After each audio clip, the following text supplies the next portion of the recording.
All right, everybody, welcome in another edition of the Catamount Chronicles. This is episode number 11. Very excited to welcome in Marqus Blakely momentarily, former UVM men's basketball star. Played overseas now for a decade, close to it. Got some time in the NBA with the Houston Rockets. We'll have some fun talking with him again in a minute. All thanks to our three great sponsors, Buffalo Wild Wings off Shelburne Road in South Burlington. So another week of NFL action, college football in full force now. So head over to Buffalo Wild Wings. Great wings, beer, sports. You could sit at the bar in the state of Vermont, do so socially distant. They're compliant with all CDC regulations. You're helping out a former Catamount as well. So Aaron Miller, former UVM men's hockey player, one of the owners of Buffalo Wild Wings. So head over there again to enjoy all your sports action. NBA Finals coming up next week. As we tape this, we're still in Eastern and Western Conference Finals. Also, the Strike Zone Academy, Baseball Academy off Susie Wilson Road in Essex Junction. Get a free evaluation of your skill set by mentioning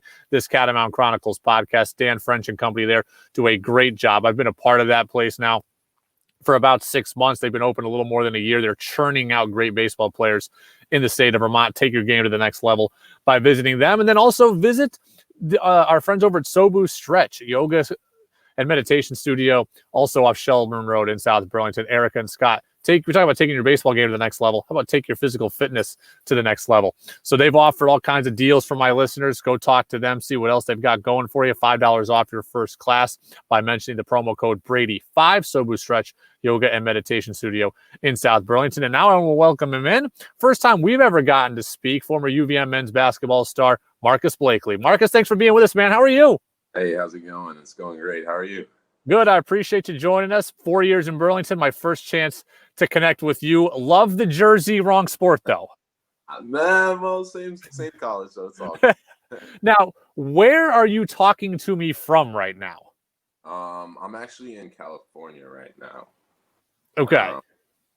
Yeah, I was living in Florida right outside of Sarasota, which was where IMG is, and my off season I would spend there just training and stuff before going back over.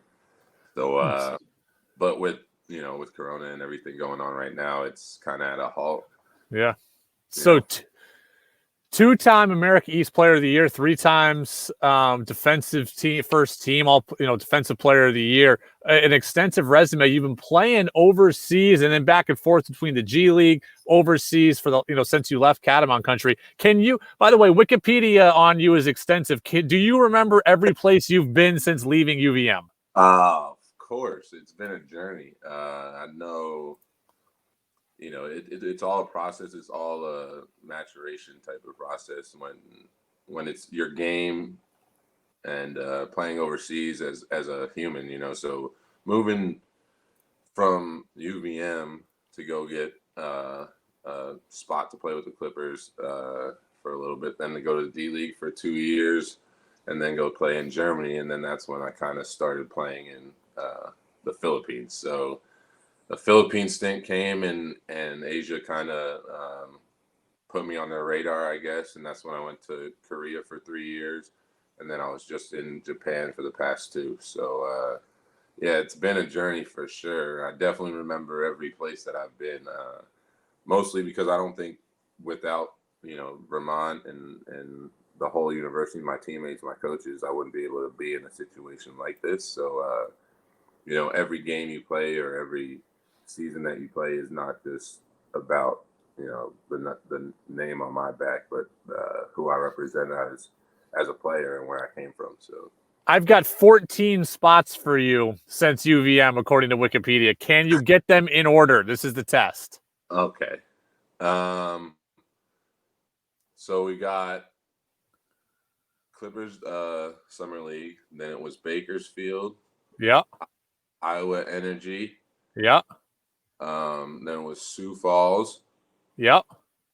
And then it was Ludwigsburg, I want to say. I've got I don't know what any of these stands for, but I've got the B-Meg Lamados. Oh, okay, yeah. B-Meg was the Philippines. That was my first team in the Philippines. But I went to Germany before that. Okay. And then started playing. So B-Meg, Sam Meg Coffee. It's got Nikar Riesen Ludwigsburg first, then Sandmig Coffee. Okay, so Negarizen is the German team, and then Sandmig Coffee, and so then after that it was, oh man, was it Shiga? We got Busan, then the Star Hot Shots, and then TNT Katropa, then Hyundai, then Shiga. Wow, yeah. So 3 more. I don't remember it as well as I thought I did, but yeah, it's been fun for sure.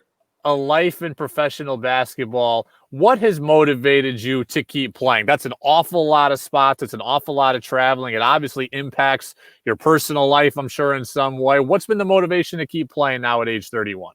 Yeah, well, I mean, like I said, where you come from, how you came about, I think my story in general keeps me going. Because coming from Metuchen, a small school, only 400 kids in the whole entire school, to get a scholarship and play at Vermont, and then go on to win the championship in my senior year, and not really thinking too much after that. It's like maybe I'll get a chance to play somewhere else, play overseas, and 10 years later now we're talking about a professional career. So just things like that, keep you going. People that follow you from day one, just checking in on you, or just giving you advice, or encouraging you to keep on going. I know that it seems easier than it is when it comes to just playing basketball or playing overseas. Like you said, personally, it takes away a lot of little things, like, for instance, well, I guess bigger things, but little things in the long run, like being home for certain holidays and stuff, Yeah. birthdays and stuff like that. So it's a big thing to miss out on, but to continue playing, and my career is kind of the biggest thing that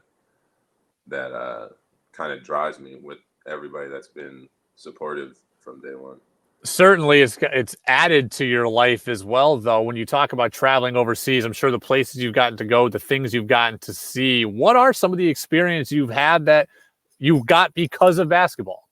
Man, there's so many. But I mean, I guess one of them that stands out would be in the Philippines. One of an avid fan out there had just had a kid and named him Marcus, exactly how Wow. him. So it was really crazy to see how much impact you could have via sport, and Yeah. not only in the United States, but to bring. Hello?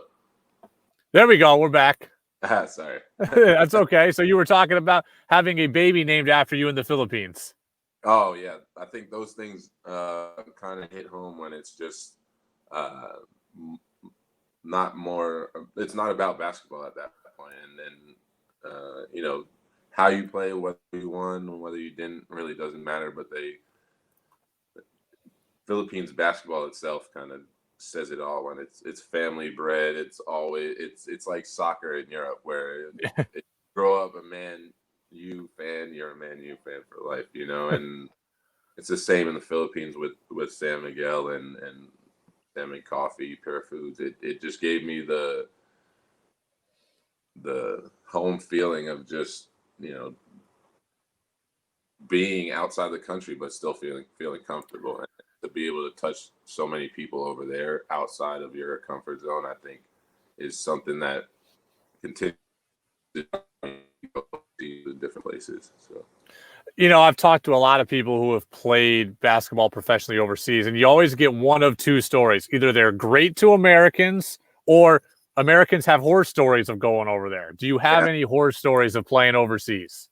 For sure. I mean, you lose your bags, and there's a lot of like small things, I guess, that go on. But even when it comes to just the game of basketball, a lot of times you're brought in, halfway through the season, or preseason's already done, so you have to kind of fit in a role that the team needs, not Yeah. necessarily as a person want to play that role or can play that role, but that's your job on this team. So I think there's some hard stories, but there's also some really good stories. And I think it's all about working together as a team and kind of figuring it out. Like I said, some teams were worse to, kind of mesh together than others, and some are a lot easier. But it's a part of the game. I couldn't say that there's one thing that was the horror story, but I mean, I lost my bags when I went to Germany, and it was like, so when you fly in, you're gonna have to play within that week, and then they said it Yeah. would take 5 to 7 days to get my bags, which had all my shoes, everything in it. So, going over there for your first time with no bags, no shoes, you got to perform at a high level. It was definitely stressful, but I know there's a lot more horror stories when it comes to basketball overseas for sure. I mean, I have I say friend loosely, a guy who I grew up with, but he moved when we were young. He went and played in South America, did not get paid for an entire season. Yeah, I mean that's another thing. I've been lucky to get on teams and be a part of certain teams that do pay on time, and that's one thing that people don't think about when you think about basketball. Is you think, oh, you get paid a lot. Well, yeah, you can get paid a lot if Yeah. you get paid on time, or if they decide to pay you, and a lot of the world this depends on that, being in certain countries might go bankrupt just because of the economy, and now you're in this country playing, and this company obviously hasn't been years, they can't pay you. So there's been a couple of situations, not with me, but I've heard with some players that definitely goes on. False contracts, signing more than you get, but yeah, it's a part of the game for sure. Now, you mentioned the look with the Clippers early. You did get to the NBA one game end of the year with the Houston Rockets. Give me the experience of what was going through your mind. What was it like when you got the call up to the NBA? It was pretty surreal because it was like, it was maybe 3 games left in the regular season, and we're in the playoffs, so we were competing to win a championship in the D League, and then I get a call up, so it's a bittersweet moment because all the people that I went to get to that moment, right at the end, at the champion, 3 games, 4 games left, they ended up winning, but I had gotten signed, so it was just one of those things that they were happy for me, but I was happy for them, and go out there and win it for us, but that transition kind of just opened my eyes, I guess, to how powerful sports and basketball in general can be, with your platform, or obviously monetary. It's very lucrative to play in, but like in general, the different avenues that could be opened up just through basketball. And I think I kind of took that mentality overseas when it comes to creating relationships and creating, teammates and friends that I'll have forever. So just being able to use my platform and use my networking, I guess, to reach as many people as I can. You hear stories in baseball, a guy gets brought up, but he never gets an at-bat. Or you hear a story in football, a guy gets up for one game, gets injured, and never gets to play again. You get to the league, you don't get into the game. Did it take you time? Were you like, okay, I got to the league, that's good enough? Or did it take time to get over not getting into the game? How did you feel about it? I mean, at that point, because I had played a couple of preseason games, and to me, a preseason game or a regular season game is the same to me. So Yep. I felt to a point that obviously it wasn't, logged in minutes, but it's to be a part of. The way I break it down is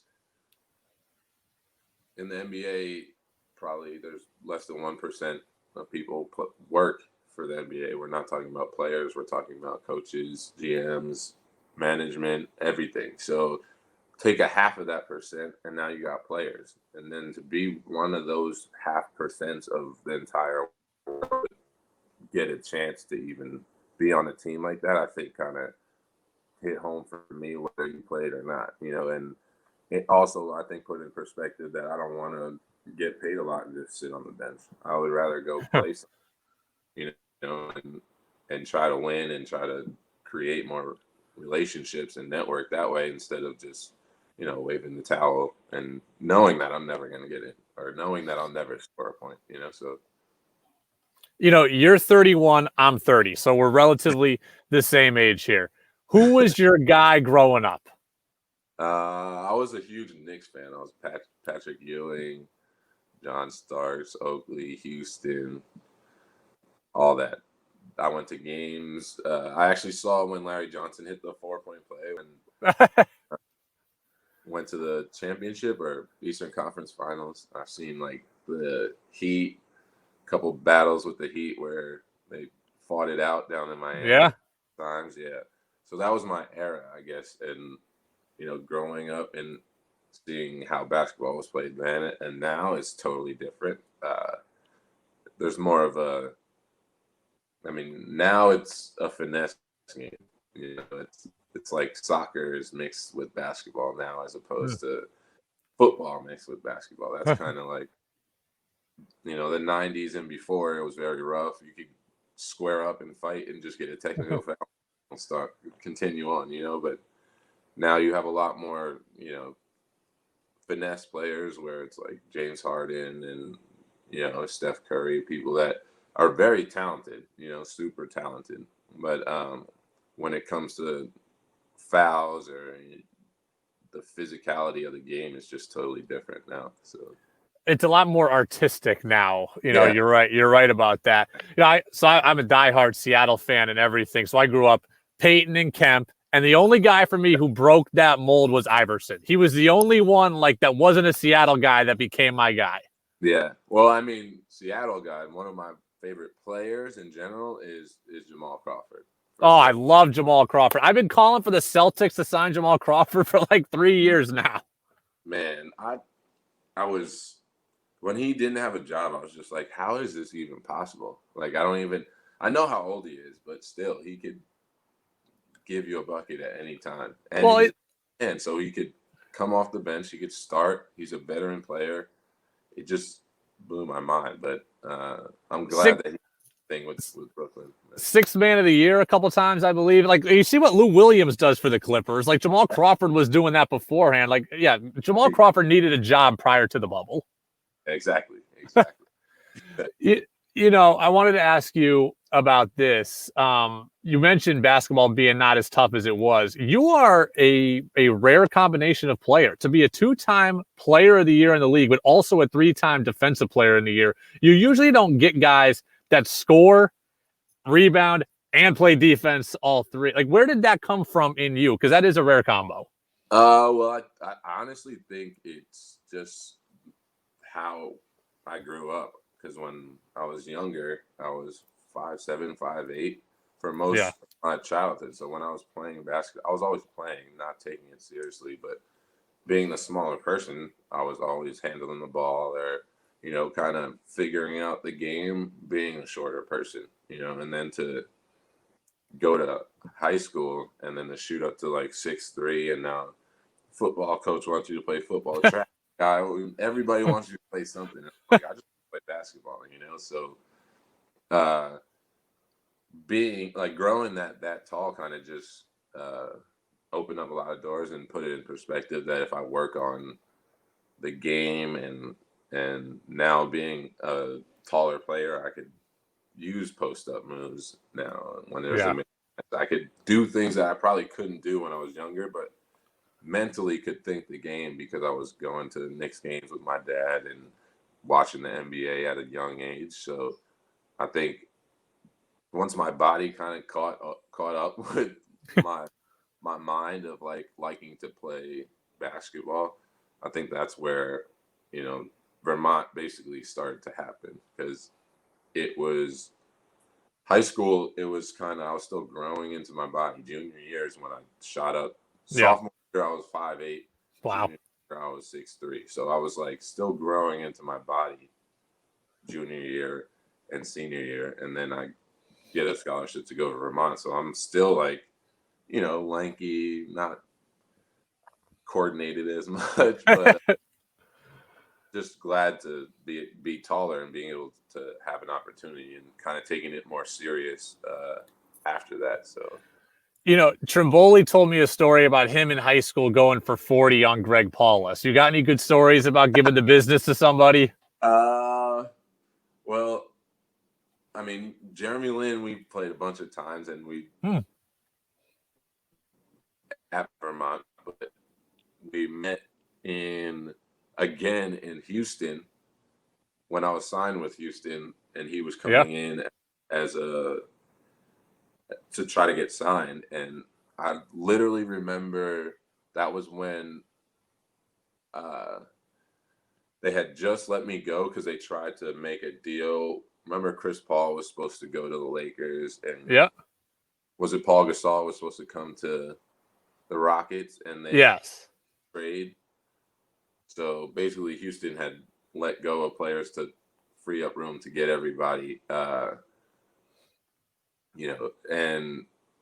at that point, it was just like, I don't know what's going to really happen, because they had denied it, but they said it was a trade. So I don't know. But Jeremy Lin is up against me basically at this point, and we both get cut.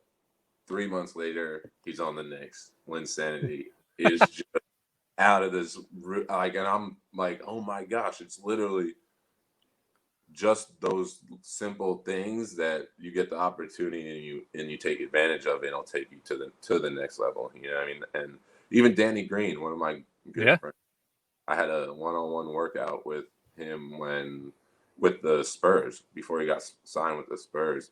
It was me and him, and we were doing like full court one-on-one, and just like every crazy drill, and Popovich is yelling like, again, like just trying to see which one is just going to give up, basically, and he got the better of me that day and got signed, and that was his opportunity. And now it's, the Lakers. So it's all about opportunity and kind of understanding. Everybody wants to play in the NBA. Can everybody play in the NBA? No.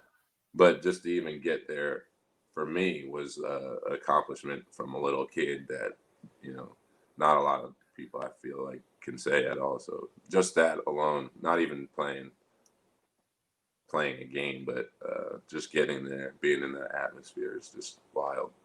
4 years at UVM, you get to play in the NCAA tournament. What would you say your overall memories are as a Catamount?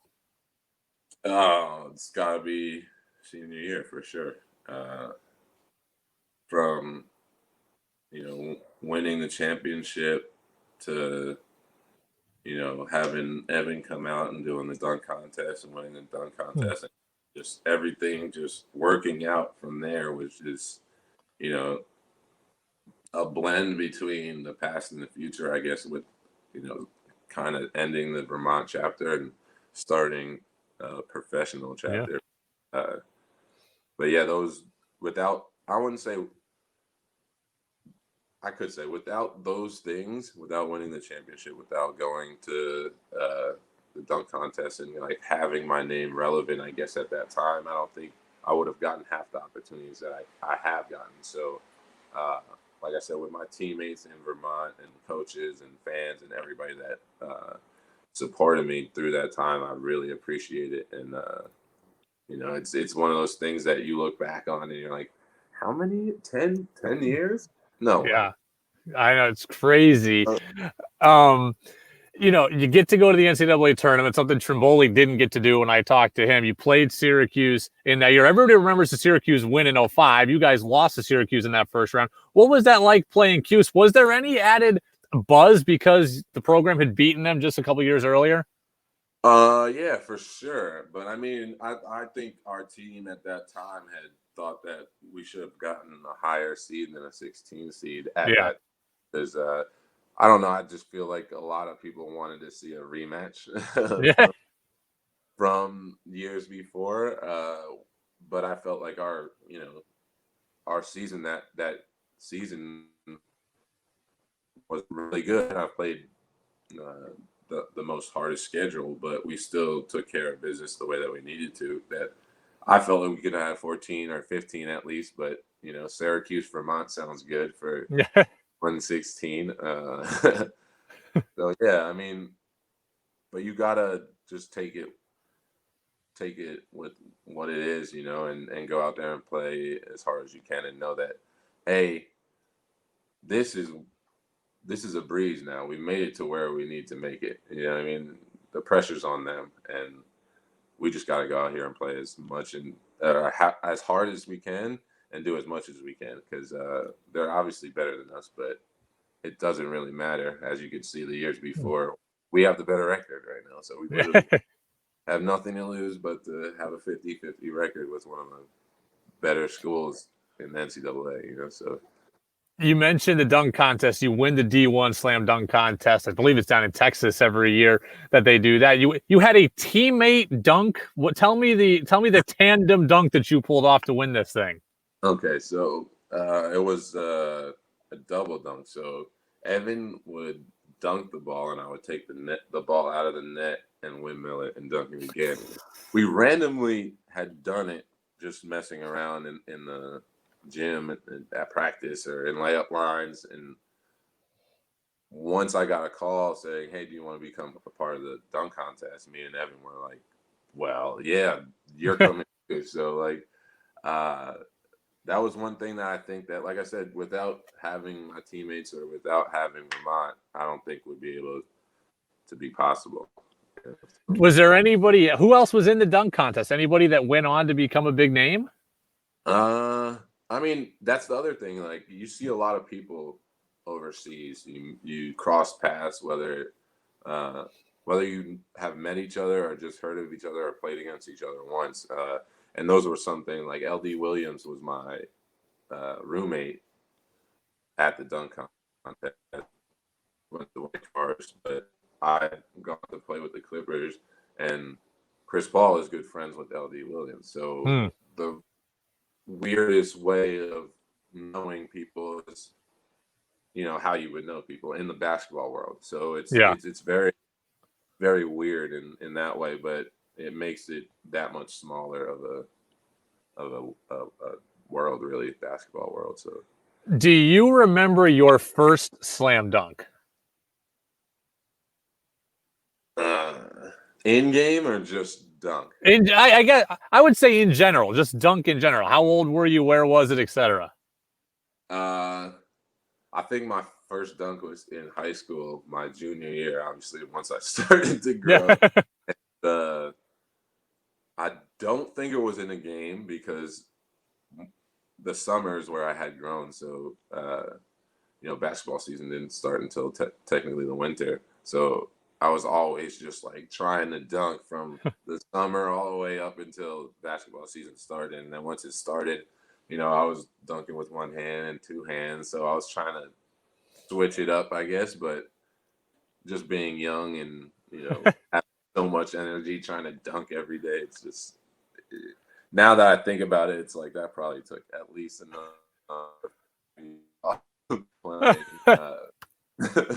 Oh man! Well, that's a fun aspect of it. You see everybody nowadays when I try to train kids and guide them in certain ways. I just want to dunk, and you teach me how to dunk. Like, it's not, you can't just teach yourself how to dunk. I mean, you got to work at your body and your strength and your conditioning to be able to, in game is different than just to be able to dunk. So I think that's a lot of people's perspectives, but being able to do it in game is probably one of the most satisfying feelings. well, we all know like the basketball, like if you're playing pickup basketball, there's stereotypes about every guy in the court. I'm the quintessential tall guy who only shoots threes. Like I'm 6'5", I've never dunked. All I do is shoot threes. So like once I realized that all I could do is clap the backboard with two hands, I'm like, I'm just gonna stand in the corner and shoot threes. That's funny. That's funny. So if we ever play, I'll let you break down the defense and I'll stand in the corner and out of the way. Perfect. I'll get the rebounds. Yeah, so there you go. So, I mentioned Trimboli because I have a good relationship with him. I played him at the Burlington Y, and he took us for 53 that night. How good was he? Told me how good you were. So let me get the other perspective. How good was Trimboli? Oh man, Trimboli was great, and I mean to have him as like a big brother coming in. He was like the quarterback on the floor, being able to get us in certain sets to calm us down or take big shots to tie games up or give us the lead, and always was the best foul shooter. So like somebody that we could rely on to come to the end of the game.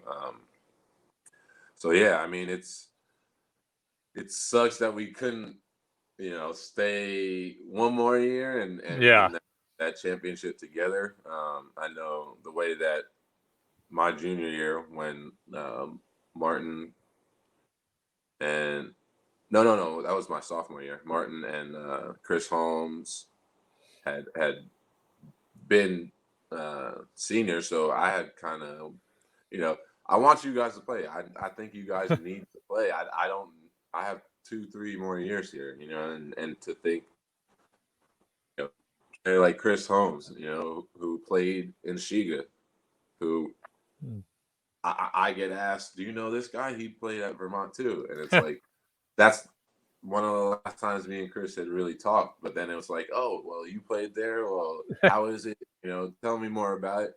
And that's what I'm saying. The basketball world is so crazy when it comes to making connections and who you cross along the paths of the journey. So it's fun to keep it. Do you follow UVM now? Like, do you get a chance to watch them, keep tabs, etc.?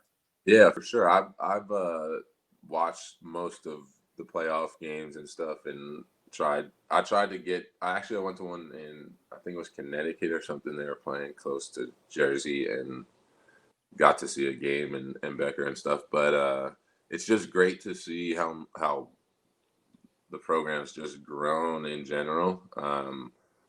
And just winning is now just expected, which is awesome. Yeah. Not to say it wasn't before, but to not be in the championship every year as a Catamount in basketball is kind of like, well, what do you mean we didn't make it? It's just great feeling as an alumni to have, and just to know that Becker has the program in a really good spot and will continue to grow it. And, with Kyle and former players that understand not just Becker, not just the system, but Vermont as a whole, and what UVM has to give, I think is awesome to watch and be a part of. So, we're a couple of weeks away from the NBA draft. As the Catamount who's gotten to the league, what would it mean if Anthony Lamb got drafted? Man, it would be awesome. It would be like seeing your little brother go there, and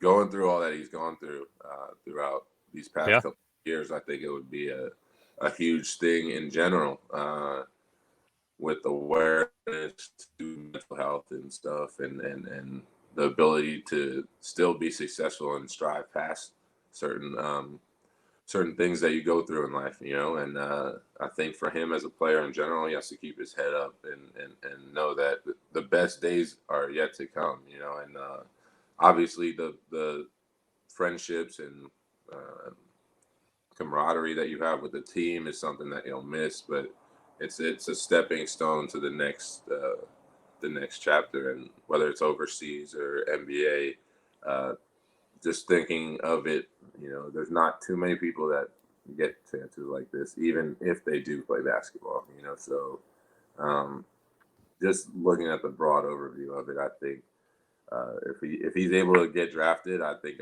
it's one of those things that I feel so proud as alumni, and for him as a person, and Vermont as a state. So it's just an awesome feeling to see what's going to happen. Marcus, we'll get you out of here on this. My favorite question to ask every alum that I talk to: if you get the chance to come back to Burlington, the first place you're going to stop to eat is where? Oh,